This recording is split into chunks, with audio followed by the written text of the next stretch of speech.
하나님의 구원 말씀, 행복한 하루, 말씀 묵상 시작하도록 하겠습니다. 오늘 우리가 함께 묵상할 말씀은 로마서 11장 13절에서 24절 말씀입니다.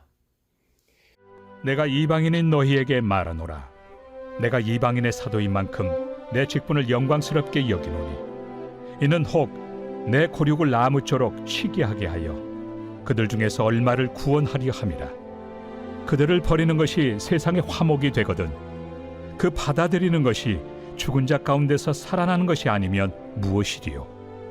제사는 처음 익은 곡식가루가 거룩한즉 떡덩이도 그러하고 뿌리가 거룩한즉 가지도 그러하니라. 또한 가지 얼마가 꺾이었는데 돌 감람나무인 내가 그들 중에 접붙임이 되어 참 감람나무 뿌리의 진액을 함께 받는 자가 되었은즉 그 가지들을 향하여 자랑하지 말라. 자랑할지라도 내가 뿌리를 보존하는 것이 아니요 뿌리가 너를 보존하는 것이니라. 그러면 내 말이 가지들이 꺾인 것은 나로 접붙임을 받게 하려 함이라 하리니 옳도다. 그들은 믿지 아니함으로 꺾이고 너는 믿음으로 섰느니라. 높은 마음을 품지 말고 도리어 두려워하라. 하나님이 원 가지들도 아끼지 아니하셨은즉 너도 아끼지 아니하시리라. 그러므로 하나님의 인자하심과 준엄하심을 보라. 넘어지는 자들에게는 준엄하심이 있으니 너희가 만일 하나님의 인자하심에 머물러 있으면 그 인자가 너희에게 있으리라. 그렇지 않으면 너도 찍히는 바 되리라. 그들도 믿지 아니하는데 머무르지 아니하면 접붙임을 받으리니 이는 그들을 접붙이실 능력이 하나님께 있습니다. 내가 원 돌 감람나무에서 찍힘을 받고 본성을 거슬러 좋은 감람나무에 접붙임을 받았으니 원 가지인 이 사람들이야 얼마나 더 자기 감람나무에 접붙이심을 받으리야. 이 세상을 향한 하나님의 구원 계획을 설명하고 있는 게 바로 로마서 9장에서 11장인데요.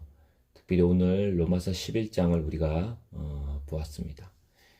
근데 보면은 하나님은 자신이 택한 백성을 완전히 버린 게 아니라고 말씀하십니다.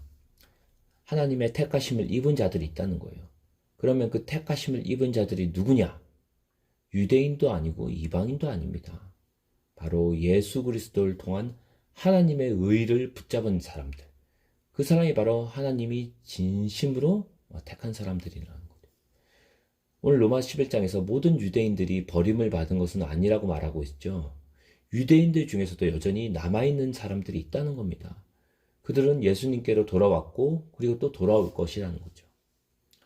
그래서 로마서 11장 11절 15절 말씀 보면 왜 유대인들이 복음을 안 받아들이고 실족했는가? 그것에 대한 답을 주죠. 즉 유대인들이 넘어짐으로 복음이 이방인에게 넘어지게 하려는 하나님의 큰 계획 속에서 그것조차 이루어졌다는 거죠. 더 나아가 이방인들이 구원받음으로 유대인들로 하여금 거룩한 질투가 나게 하려는 것이었던 겁니다. 원래 하나님의 백성이었던 유대인들은 구원을 못 받고 오히려 하나님의 백성이 아닌 사람들, 이방인들이 도리어 구원을 받음으로 정작 원래 약속의 자손이었던 이스라엘 사람들이 도전을 받게 만든다는 거죠. 사실 이건 먼 민족 이야기, 옛날 이야기가 아니라 교회 안에서도 얼마든지 일어나는 일입니다. 실제로 교회 안에 어떤 청년 형제가 있었어요. 그 형제는 모태신앙이었습니다. 근데 모태신앙의 특징이 뭡니까? 뜨겁지도 차갑지도 않은 신앙생활을 하는 거예요. 구원에 확신도 없고 구원에 큰 관심도 없습니다. 너무 익숙한 거죠, 교회 생활이. 그런데 그 청년이 군대를 갔습니다. 군대를 다녀온 다음에 그 동안에 이 공동체가 복음으로 인하여 폭발적으로 증가하고 또 새 친구들 그리고 기존 새 친구들도 많이 청년부 안에 들어오고 그리고 기존에 있던 친구들도 청년들도 삶의 변화가 일어나게 된 거예요. 근데 이제 군대를 몇 년 동안 이제 2년 정도 갔다 온 이 청년이 자신이 오히려 어색해하고 도전을 받는 거죠. 원래 내가 알고 있던 공동체가 아니라 완전히 새로운 공동체에 자기가 새가족, 새신자 취급을 받게 되는 거죠. 흔히 말하는 말로 뼛속까지 모태신앙이었던 사람들이 아무리 교회를 오랫동안 다니고 예배를 드리고 성경 공부를 해도 구원을 못 받았는데 정작 교회에 나온 지 얼마 안 된 새 친구, 새 가족들이 구원을 받게 되니까 그럴 때 모태신앙들은 느낀다는 거죠.